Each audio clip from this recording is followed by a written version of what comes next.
Good afternoon, everybody. Matt here with Boucher Farms.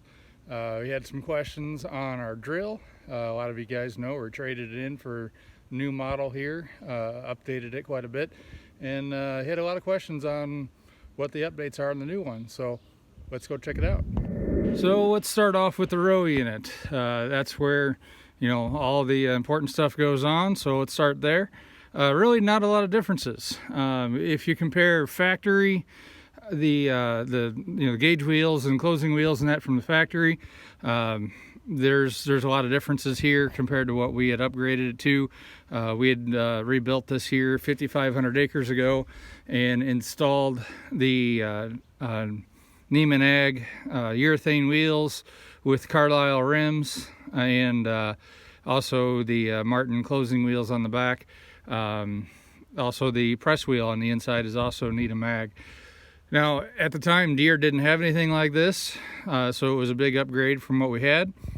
But if we go over to the brand new row unit, kind of ironic how those options are showing up from Deere now. So Deere made a big step up in their new row units. The row units themselves are pretty much the same. They still have springs, still have the same kind of boot on the other side, although it is a narrower boot.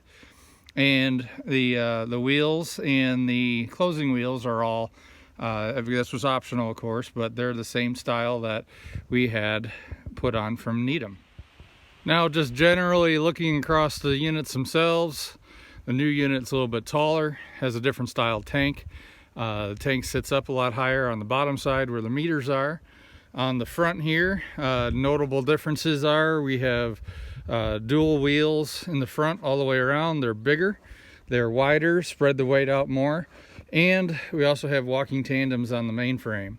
We'll have to see how these go. I did notice they tend to scoot a little bit when you're turning around. Hopefully that won't be much of an issue, but they do look really good here so far.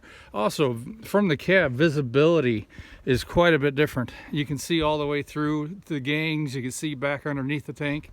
If we go over to the older model here, you'll notice that you can't see that. We never could really see what was going on with the back units that were underneath the meters. So if we start with a general overview of the rear of the machine, you can see quite a bit of differences. The 1990 CCS is kind of short and squatty. The fan that blows the seed out to the row units is down low, and we have a drive wheel sitting in between the rows. Also, these wheels are not walking tandem on walking tandem axles, and they're much smaller. If we go over here to the new one on the 530, we have bigger tires on the wings, bigger tires on the main frame, which are also walking tandems. And if you notice, we're quite a bit taller. Main thing is we can walk right up to the meters in the back. Anybody who's been around a drill or one of these style air drills knows how convenient that is, where if a meter were to plug or anything like that, you'd have to crawl underneath the units on that model, or crawl across the back underneath the fan and that, and it's kind of cramped. Versus here, we literally just walk right up. You move this lever, this door all opens up, and you have complete meter access right there. Plus, when it comes to getting underneath to the units to service them for whatever reason, all you got to do is just scurry right underneath there, no problem. Also, these row units only have one grease zerk per row versus the 1990 CCS that we have has 3. One other update we'll notice is if we go up top, we have an antenna. That is for Wi-Fi calibration. So if I'm sitting in the cab or anywhere around the back of the machine here, I can calibrate the system based off of what information that it gives me. We can also do weights in that back here by hanging a bag right off of the meters themselves. Each, you see number 1, 2, 3, and 4 there. There's 4 different sections. You can calibrate each one independently, and they're all electrically powered instead of being ground driven like this. The 530 also comes with its own radar gun. Of course, you can pull the radar off of the tractor itself as well, but it does come with its own radar gun. Has its own built-in scales, which you can see sit right here. And right back here as well. And again, the meters sit up top here where you can get right to them. We have a motor that drives each set of meters, each section of meters, all independently of each other. Yes, we start with the ground drive system. It goes with this wheel that raises and lowers when you raise and lower the units. That goes through a series of chains and sprockets to come up to this gearbox right here. Now this is conveniently set from the cab, or you can set it back here as well.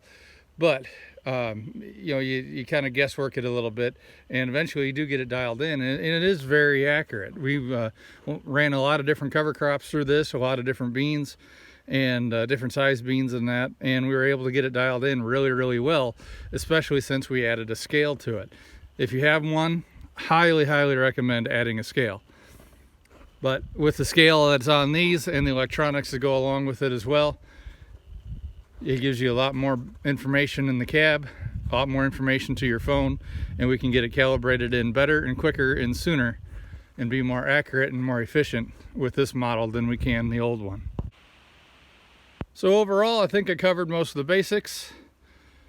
We're not that different. Row units are still pretty much the same. The seed delivery is still the same. We're still talking air pressure to blow the seed to the row units. But the main thing is you're looking at the positioning of the meters and the fact that we can calibrate them electronically and run them electronically versus have a little less easy access to the meters and still be running off a ground drive and changing sprockets on this. That's the main differences all the way around, besides cosmetics and looks. And of course, with the bigger tires, we're spreading the weight out more and should have less compaction. So if you have any questions, feel free to comment and we will answer whatever we can. I'm very impressed with this new unit.